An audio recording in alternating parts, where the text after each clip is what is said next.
चंदनपुर गांव में दो दोस्त शिवा और भोला रहा करते थे। दोनों ही बचपन के दोस्त थे और अपने हर सुख दुख में साथ रहते। और गांव के लोग भी शिवा और भोला को उनकी दोस्ती के साथ साथ उनकी शिव भक्ति के कारण जानते थे। एक रोज मंदिर के बाहर बैठा शिवा अपने दोस्त भोला से कहता है, भाई, इस बार भी शिवरात्रि पर हम दोनों भाई व्रत रखेंगे और एक साथ व्रत तोड़ेंगे भी। मुझे याद है, हम जब 12 साल के थे तब से हम शिवरात्रि का व्रत रखते आ रहे हैं। हाँ शिवा, मुझे याद है। वैसे तू मुझे ये बता, कल भाभी इतने गुस्से में क्यों थी जब मैं तेरे घर आ गया था? अरे छोड़ ना, उसका तो रोज का है। किसी न किसी बात को लेकर मुझसे कलेश करती रहती है। शिवा, ये तेरी ही प्रॉब्लम नहीं बल्कि मेरी भी प्रॉब्लम है। मेरी माला भी पूरे दिन किचकिच किचकिच करती रहती है। कभी कभी तो मन करता है कि मैं बस घर छोड़ के चला जाऊं। अरे नहीं नहीं, तू भी कैसी बात करता है? तू एक दिन के लिए भी कहीं चला जाता है तो मेरा मन नहीं लगता। शिवा देखना, माँ बहुत बीमार है और मुझे कुछ समझ में नहीं आ रहा है। क्या करूं? पैसों की भी बड़ी दिक्कत है। यार, पैसों से याद आया, जमींदार जी मेरी पुश्तैनी जमीन वापस कर रहे हैं और अब से मैं उसमें ही साग सब्जी उपाज करके अपना घर परिवार चलाऊंगा और तुझे पैसे के लिए सोचना भी नहीं पड़ेगा। नहीं, मैं दोस्ती के बीच पैसे को नहीं आने देना चाहता, पर यह बहुत अच्छी बात है। उससे ही तुझे इतना पैसा आ जाएगा कि तू घर बैठ के खा सकता है। सब भोलेनाथ की कृपा है। उन्होंने हमेशा से ही हमें हर मुसीबत से निकाला है और हमारी हर मुसीबत में मदद की है। ऐसे ही समय बीत रहा होता है जहां भोला मेहनत मजदूरी करके जो भी कमा कर लाता वो उसके घर और उसकी माँ की दवाई में खर्च हो जाया करता।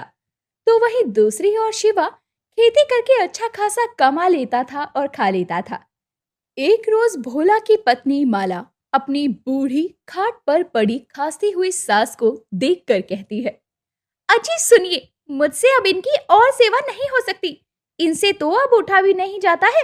अरे मैं तो कहती हूँ अपनी जमा पूंजी गहना जो भी था वो सब अब तक आपने इन पर लगा दिया है, लेकिन फिर भी ये एक ना एक दिन भगवान को प्यारी हो ही जाएंगी। इन्हें आप किसी वृद्ध आश्रम में क्यों नहीं पटकाते हैं? ये तुम क्या कह रही हो? मेरी माँ और वृद्धाश्रम में रहेगी?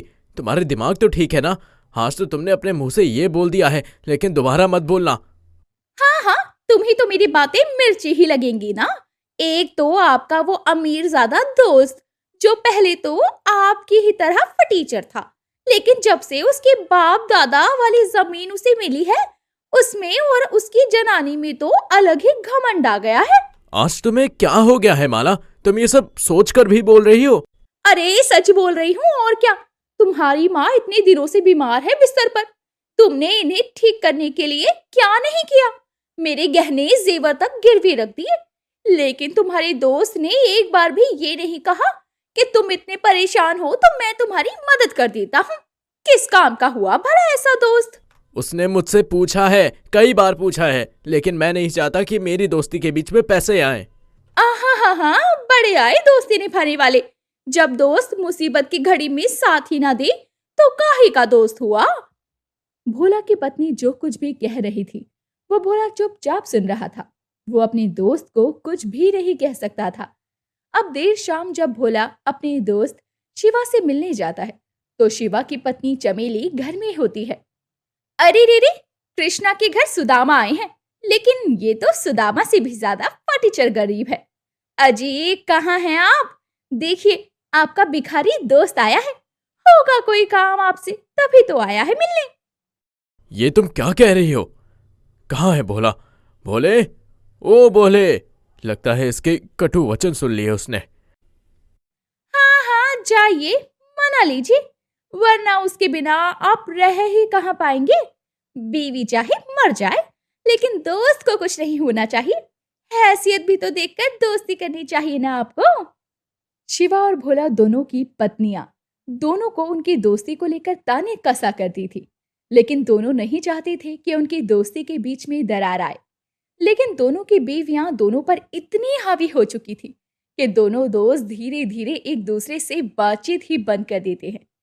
जहां एक तरफ भोला अपनी माँ की बीमारी से परेशान रहा करता, वहीं दूसरी तरफ शिवा इस बात से खुश था कि उसकी खेती में उसे अच्छा खासा मुनाफा हुआ था। एक रोज भोला काम से घर आता है तो उसकी पत्नी माला भोला के आते ही उसे सुनाने लगती है।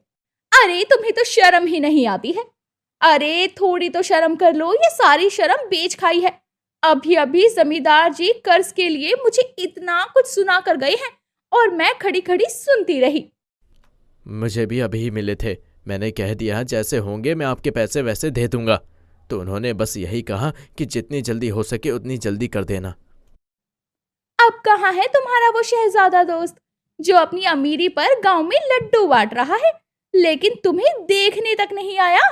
अरे इस बार तुम्हारे अमीरजादे दोस्त की खेती में उसे अच्छा खासा मुनाफा हुआ है। हाँ, मैंने भी गांव वाले सुखिया चाचा से सुना है कि शिवा के इस बार खेती में खूब मुनाफा हुआ है। बस भगवान मेरे दोस्त को खुश रखे। बेशक वो बदल गया है। अरे बदल नहीं गया है। अब कभी तुम उसके दरवाजे पर गए ना तो तुम्हें वो पहचानने से भी इनकार कर देगा। अब बस भी करो, मैं अभी अभी काम से आया हूँ। पहले ही इतनी टेंशन है और अब आप और टेंशन ना दो मुझको। हाँ हाँ नहीं दे रही, सच कड़वा ही होता है ना। भोला को इस बात का बुरा लगता है कि उसके दोस्त ने सबको मिठाई खिलाई, लेकिन उसे मिठाई देने तक नहीं आया। इधर शिवा की पत्नी चमेली अपने पति को मिठाई खिलाते हुए कहती है, अजी मैंने आपसे कहा था ना उस भोला का साथ छोड़ दीजिए। देखा उसका साथ छोड़ते ही कितना फायदा हुआ आपको। अरे वो तो था ही आपकी किस्मत में पनौती। हाँ, शायद वो मेरे पैसों को देखकर जलने लगा था, लेकिन कोई बात नहीं, वो जहां भी जाए वहां खुश रहे। मैं बस इतना ही चाहता हूँ। वैसे ना परसों शिवरात्रि है तो मंदिर में गरीबों को दान में कपड़े देने की मन्नत मांगी थी मैंने, और उस दिन आपका व्रत भी तो है, तो ये काम उसी दिन कर लेंगे। उस दिन तो भोला भी शिवरात्रि का व्रत रखा होगा। हे भोलेनाथ, मेरे भोले भाले दोस्त में छल कपट कब से आ गया और उसने तो मुझे भुला भी दिया है। आपकी सोच में पड़ गए हैं जी आप। गांव वालों के लिए मैंने कंबल और खाने की चीजें अपने भाई को कहकर मंगवा ली है। आपको चिंता करने की कोई जरूरत नहीं है। हाँ हाँ, ठीक किया तुमने। अब देर रात बिस्तर पर लेटा हुआ भोला भी शिवा के बारे में ही सोच रहा था, और इसी के साथ अब अगली सुबह भोला जल्दी उठकर नहाकर मंदिर के लिए निकल पड़ता है। और शिवलिंग पर जब भोला जल चढ़ाकर हाथ जोड़कर अपनी आंखें खोलता है तो उसके सामने शिवा खड़ा होता है और उसकी पत्नी चमेली भी थी। ये देखकर भोला जैसे ही कुछ बोल पाता, माला अपने पति का हाथ पकड़कर उसे मंदिर से बाहर ले आती है।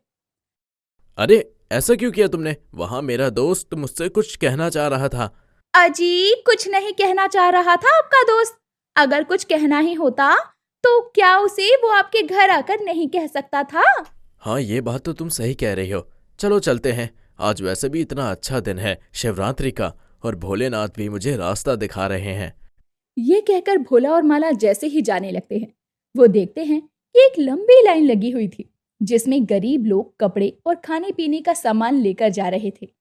ये देखकर माला और भोला भी उस लाइन में लग जाते हैं, और जब दोनों का नंबर आता है तो दान करने वाला कोई और नहीं बल्कि शिवा होता है।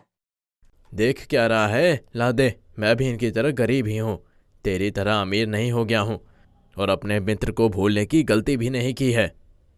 मैं कब से तेरे को भूल पाया हूँ। तेरे लिए तो मैं राजा से रंग तक बनने को तैयार हूँ। ये बोलकर दोनों एक दूसरे के गले लग जाते हैं। ये देखकर दोनों की पत्नियां भड़क जाती हैं और दोनों का हाथ पकड़कर कहती है, अरे आप क्या कर रहे हैं? इन गरीबों के गले क्यों लग रहे हैं? बहुत सुन लिया तुम्हारी और बहुत समझ लिया अपने मन की। अब कोई भी ताकत मुझे मेरे जिगरी दोस्त से अलग नहीं कर सकती है। आप ये सही नहीं कर रहे। इसका साथ आपके लिए सही नहीं है। पनौती है ये, पनौती। हाँ तो मेरे पति को भी कौन सा शौक है तुम्हारे पति के साथ में घूमने का? अरे ये कौन से मरे जा रहे हैं इनके बिना। एकदम चुप। अब तक मैं बोल नहीं रहा था, लेकिन अब तुम कान खोल कर सुन लो। मेरी और भोला की दोस्ती को कोई तोड़ नहीं सकता। और माला, तूने मुझे और मेरे दोस्त को जितना दूर करना था कर लिया। अब मुझे और मेरे शिवा को खुद भोले ने मिलाया है। हाँ, ये भोले का ही इशारा है कि हम एक दूसरे के लिए ही बने हैं। हाँ शिवा, आज हम दोनों ने ही शिवरात्रि का व्रत रखा है, और आज हम दोनों भोलेनाथ के मंदिर से कसम खाते हैं कि हमारी दोस्ती को कोई तोड़ नहीं सकता। हाँ, हमारी दोस्ती के बीच कोई नहीं आ सकता, हमारी पत्नियां भी नहीं। इस तरह शिवा और भोला की शिवरात्रि वाले दिन फिर से दोस्ती का एक नया अध्याय शुरू हो जाता है, जो उनकी पत्नियों की वजह से खत्म होने के कगार पर आ चुका था। लेकिन देर से ही सही, दो शिव भक्तों को खुद शिवजी ने मिला ही दिया। हालांकि इसके बाद दोनों अपनी पत्नियों की कभी नहीं सुनते और उन्हें अपनी तरह से काबू में रखते हैं।